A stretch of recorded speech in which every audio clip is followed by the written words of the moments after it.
So guys, attack on Titan season 4 का episode 12 आ चुका है और आज के इस वीडियो में मैं देने वाला हूं इसकी हिंदी एक्सप्लेनेशन।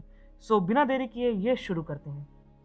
सो इस एपिसोड की शुरुआत में हमें दिखाया जाता है आर्मिन, जो कि एनी के क्रिस्टल के पास जाकर उससे बातें करने की कोशिश करता है, पर तभी उसे वहां पर हिच रोक देती है।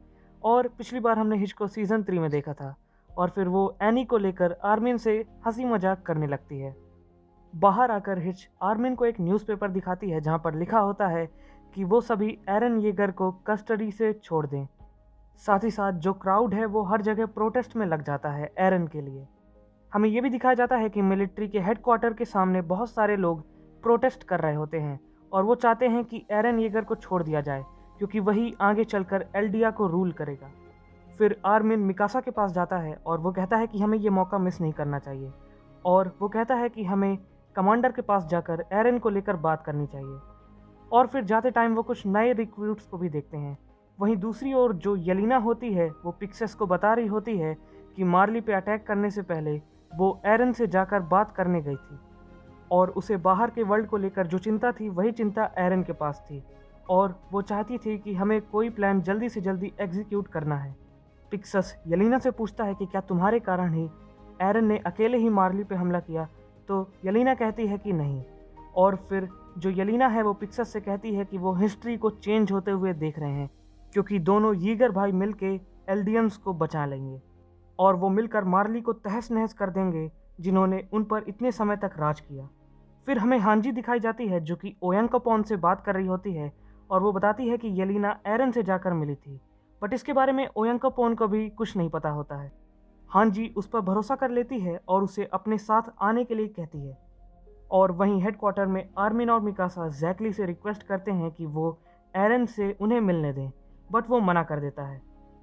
जैकली आर्मिन और मिकासा को ये बताता है कि जो येलिना है उसने एरन से कनेक्शन बनाया था और ऐसा हो सकता है कि एरन को ज़ीक कंट्रोल कर रहा हो, और वो ऐसा उन दोनों को इसलिए बताता है क्योंकि वो एरन के काफ़ी क्लोज फ्रेंड हैं और वो उन्हें इस बात को सीक्रेट रखने को कहता है। वहाँ से निकलने के बाद आर्मिन मिकासा से कहता है कि हो सकता है कि गवर्नमेंट प्लान कर रही हो एरन का फाउंडिंग टाइटन किसी और को देने का। और फिर हमें दिखाया जाता है कि 3 लोग जैकली के कमरे में जा रहे होते हैं। मिकासा डिसाइड करती है कि वो उनकी जासूसी करेगी, पर तभी वहाँ पर एक बॉम्ब ब्लास्ट हो जाता है और हमें दिखाया जाता है कि जो जैकली है उसकी बॉडी उड़ते हुए वहाँ पर जाके गिरती है जहाँ पर बाकी सभी लोग प्रोटेस्ट में लगे होते हैं। और इस बात से मिकासा और आर्मिन बाल बाल बचते हैं, पर वहाँ पर जितने भी लोग होते हैं वो ये चिल्लाकर कहते हैं कि हमारी बात को सुन लिया गया है और वो गिव योर हार्ट्स के नारे लगाने लगते हैं। फिर एक मीटिंग में सभी कोई बहुत ज़्यादा घबराए होते हैं क्योंकि कमांडर की डेथ हो चुकी होती है एक्सप्लोजन में, और जो आर्मिन होता है वो बताता है कि कुछ नए रिक्रूट्स ने मिलकर उनके कमरे में एक चेयर रखी थी। पर तभी वहाँ पर एक आदमी आता है और वो बताता है कि जो एरन येगर है वो अपने सेल से भाग गया है। नाइल डॉग सभी सोल्जर्स को एरन की सर्च पे लगने के लिए कहता है और इस बात को जानकर वहाँ पर मौजूद सभी के सभी लोग बहुत ज़्यादा शॉक्ड हो जाते हैं। फिर हमें एरन दिखाया जाता है जो कि फ्लॉक और उसी के साथ साथ बहुत सारे सोल्जर के पास जाकर मिलता है और उससे कहता है कि हमारे पास कितने लोग हैं। तो फिर फ्लॉक कहता है कि अभी हमारे पास और लोग हैं, वो भी जिन्होंने जैकली को उड़ा दिया था बॉम्ब से।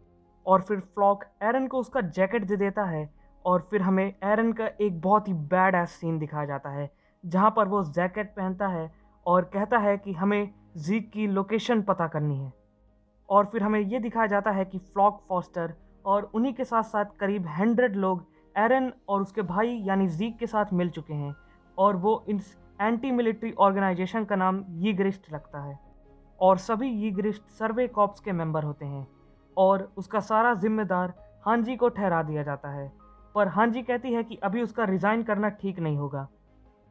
फिर वहाँ पर पिक्सस आता है और वो कहता है कि हम हार चुके हैं और अब हमारे पास सिर्फ एक ही चारा है, एरन येगर और बाकी सभी की बातों को सुनना, क्योंकि वो नहीं चाहता कि इससे बहुत सारे लोगों का खून बहे। वो हांजी से कहता है कि जितनों को भी ज़ीक की लोकेशन पता है उन सभी को गैदर करे और वो ईगरिस्ट से कनेक्शन बनाने के लिए ज़ीक की लोकेशन का सहारा लेंगे, क्योंकि यही एकलौता तरीका है हज़ारों लोगों की मौत को टालने का।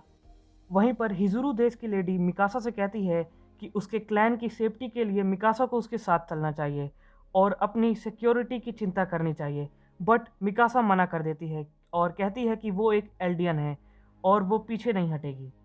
फिर हमें दिखाया जाता है कि बाकी सभी सर्वे कॉप्स के मेंबर घोड़ों को लेकर तैयार हो रहे होते हैं एरन को ढूंढने जाने के लिए। बट जो मिलिट्री पुलिस होती है वो इन सभी पर एरन के साथी होने का शक कर रही होती है।